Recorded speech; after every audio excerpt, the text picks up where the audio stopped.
bien, muchachos. Una gran multitud vino a recibirnos, aun cuando perdimos. Claro que vinimos a recibirte, estúpido. ¿No puedes atrapar un balón? A ver si puedes atrapar piedras.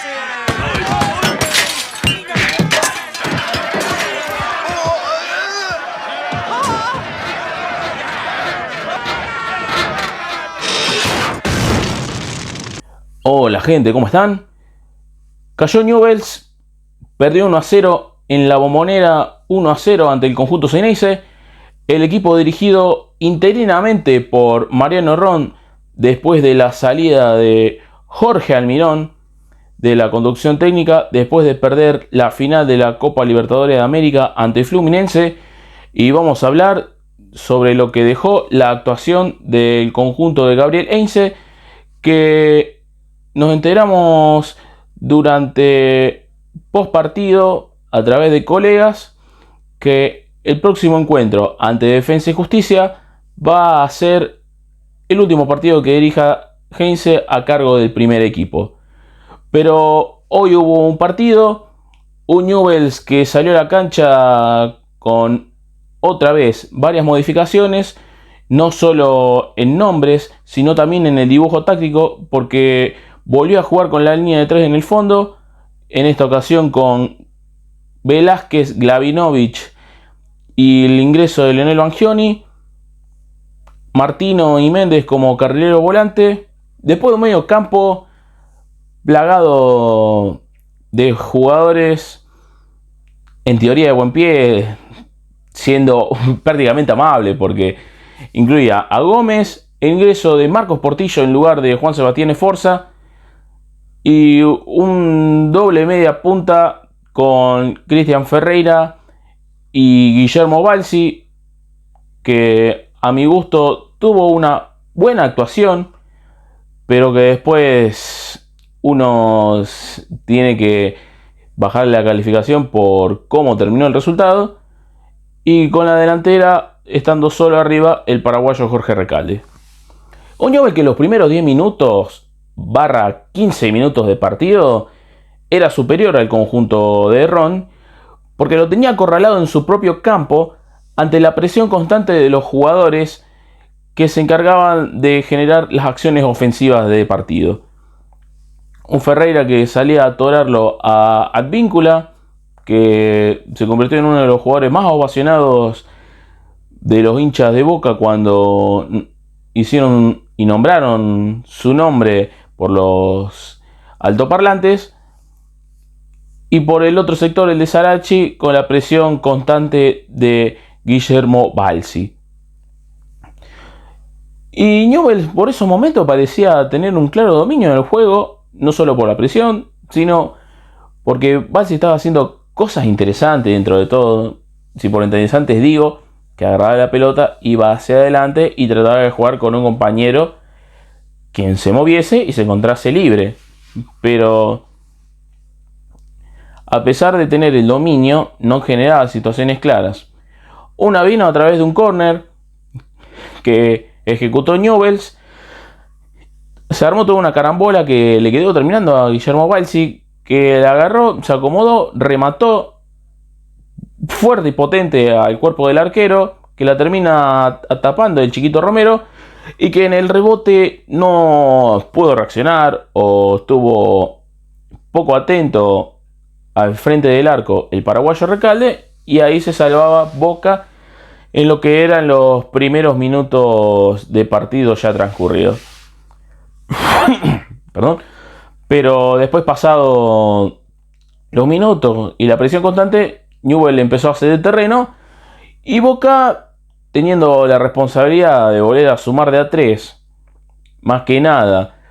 dejando en sí de lado lo que fue esta Copa de la Liga y pensando en las instancias decisivas de Copa Libertadores que iba pasando a través de instancia penal, empezó a generar más juego, si se puede decir, en combinaciones con el propio Barco, con Merentiel y un poco de Cavani, y tratando de ingresar por los costados, ya sea o con Sarachi o con Advíncula por los carriles. Muy poco de Bullaude y de Cristian Medina en esa primera mitad, que después el propio jugador de la cantera iba a ser reemplazado por la falta de presencia de mitad de cancha hacia adelante a la hora de generar peligro. Y vaya que no cuesta trabajo generarle peligro a este Newell's, porque las acciones siempre venían de algún que otro pase individual que pudiera dar Ezequiel Barco y que siempre lo terminaban atorando. La acción más peligrosa de Boca vino a través de una jugada en tándem entre que hacían pases en el campo contrario, donde estaba defendiéndose Newell's, tirando un centro que entraba solo Cavani, metiéndole un buen testazo que lo terminó salvando ahí Lucas Hoyos en una de las pocas intervenciones buenas que tuvo en el partido. También tuvo otra en la segunda mitad, y así salvándose el arco de Newell's, que repito, después de los primeros 15 minutos empezó a retroceder demasiado, empezó a ceder terreno, y después Boca hace lo que hace, no teniendo bastante protagonismo como lo ha tenido en otras oportunidades, pero estaba con la necesidad de ganar y más que nada de volver a sumar a 3 para obtener ya sea un buen envío anímico, porque está pensando en la clasificación a la Copa Libertadores del año que viene, y la única manera de hacerlo de manera directa es si Boca gana la Copa Argentina, porque por tabla acumulada está bastante lejos y las chances matemáticas de hacerlo ganando esta Copa de la Liga, más que nada clasificando a la siguiente instancia y terminar en los primeros 4, parece prácticamente posible.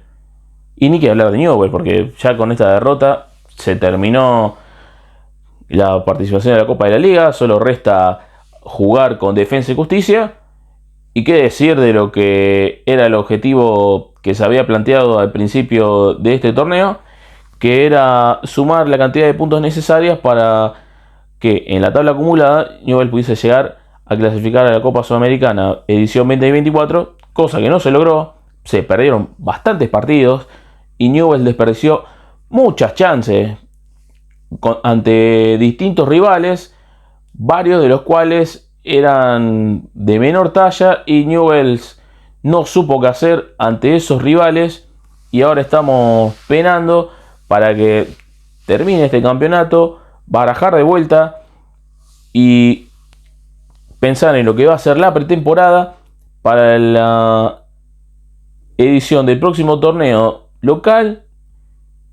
la Copa Argentina el año que viene, y tener que armar sí o sí un buen plantel, porque varios de estos jugadores prácticamente ya se tienen que ir, a muchos ni se le va a renovar, y más que nada ante lo que dijimos al principio del video, la salida del entrenador da a barajar y empezar nuevamente, porque hay varios jugadores que vuelven de distintos préstamos en otros clubes y hay nombres interesantes, y hay que ver si el posible nuevo entrenador, cuando termine Heinze de dirigir al equipo, va a querer alguno de los que está jugando en otros equipos a préstamo. Pero volviendo a lo que fue el encuentro ante Boca, en el segundo tiempo Heinze metió variantes, lo sacó a Ferreira, que no hizo nada, lo sacó a Jorge Recalde, que fue la nada misma, e ingresaron Panchito González y el uruguayo Guillermo May para tener más presión más que nada en la salida de Boca, ya sea May peleando con los centrales y Panchito González ya sea atorándolo en la salida víncula o en el otro caso a Sarachi en el otro extremo. Pero prácticamente el segundo tiempo fue peor, porque vimos a un Boca que atacaba por el medio. Newell's, el medio campo prácticamente era la nada misma, porque si uno preguntaba dónde estaba Marcos Portillo, si vos le decías que estaba dentro de la cancha, vos no te dabas cuenta por la intrascendencia que tuvo dentro del campo de juego. No te aportó para el quite y ni tampoco te aportó para hacer una segunda salida y encontrar algún compañero por las bandas, ya sea Méndez cuando se proyectaba o en el otro caso Ángelo Martino. Y así transcurría el partido con un Boca que se aproximaba tratando de ganarle a las espaldas, ya sea a Méndez o al propio Martino, tirando centros pasados en los que malograba distintas situaciones de gol. Una que terminó quedando abullado y terminó rematando de afuera del área, pasó apenas rozando al lado del palo. Había ingresado el pibe Saraley en el segundo tiempo, que de carambola se la llevó puesta dentro del área y la terminó despejando bien Hoyos en otra de las pocas intervenciones que tuvo en el encuentro. Y después, pasado los 20 minutos de partido, prácticamente el partido estaba para cualquiera, porque se notaba las pocas ganas de jugar de ambos equipos, porque se hacía un encuentro de ida y vuelta, pero no de esos ida y vuelta que vos decís hay un contragolpe cada 5 minutos, y uno veía que quien estuviera más certero a la hora de generar peligro en el arco rival se llevaba el resultado. Newell tuvo sus chances, no digo que no, más que nada por Balsi, que tenía la pelota, intentaba de llevar la misma hacia el arco de Boca, jugaba en tándem con Angelo Martino y con Forza, que había ingresado en el segundo tiempo porque Portillo se había acalambrado, y Forza, después de lo que había sido el partido ante Sarmiento, uno lo veía que estaba muy mal. Y Newell's en el partido no tenía idea qué hacer con la pelota. No sabía quién era el jugador encargado de trasladarla, tratar de generar y buscar compañeros que, aunque sea, la empujen. En una, Martino tiró un centro que May se tiró de palomita para cabecear. Creo que la calculó mal y se tiró bastante antes. Después tuvo otra con el uruguayo May, que se aleja otra vez Martino, pero en esta ocasión desde afuera del área remata, la ataja Romero y la manda al córner. Tuvo sus situaciones, no digo que no, pero no eran situaciones que vos digas, lo está llevando a Boca contra un arco. Claro que no. Después salía lesionado por el lado del conjunto ceneice Edison Cavani, que fue convocado para la selección de Uruguay de la mano de Marcelo Bielsa, y se lo veía fastidioso, más que nada porque no pudo contra Gustavo Velázquez durante toda la jornada. Y después, cuando se tomaba la parte posterior de la pierna, uno veía que después de jugar miércoles y otra nuevamente domingo, recordemos que Boca jugó entre semana ante San Lorenzo, y veíamos que los dos equipos estaban bastante cansados, ya parecía que quería terminar la cosa. Pero sobre el final del encuentro, una proyección por izquierda de Sarachi, que tira el centro pasado, hacen una combinación pasándolo ahí a Bangioni y Valse, que había bajado a defender. Hace una combinación Merentiel y creo que Saralegui, que la termina haciendo un 2-1, ingresando Merentiel adentro del área, y Balsi de manera torpe se tira a cortar y llegar a la pelota antes de que Merentiel, pero lo termina bajando y le terminan cobrando penal Echenique a favor del conjunto de Ron. Minuto 45, penal. Lo iba a patear Benedetto, pero Merentiel se lo pidió. En ese momento Benedetto no fue egoísta, se lo dejó a Merentiel. El uruguayo remató. Hoyos casi la llegó a tocar, pero no tuvo la suficiente fuerza como lo que fue el remate del propio uruguayo Merentiel, poniendo el 1-0 y así sentenciando la cosa, cerrando un ciclo fatídico y muy malo de Heinze a lo largo de este 2023. Un Newell's que al final del año pasado había logrado la clasificación. Después, ese plantel del 2022 se desarmó. Se armó esto que tenemos ahora, gastando mucho dinero en materia de refuerzos, pero los nombres que llegaron a la institución no dieron la talla, y Newell's ahora va a tener que pensar a rearmarse desde cero y encarar el 2024 otra vez buscando protagonismo, peleando torneos,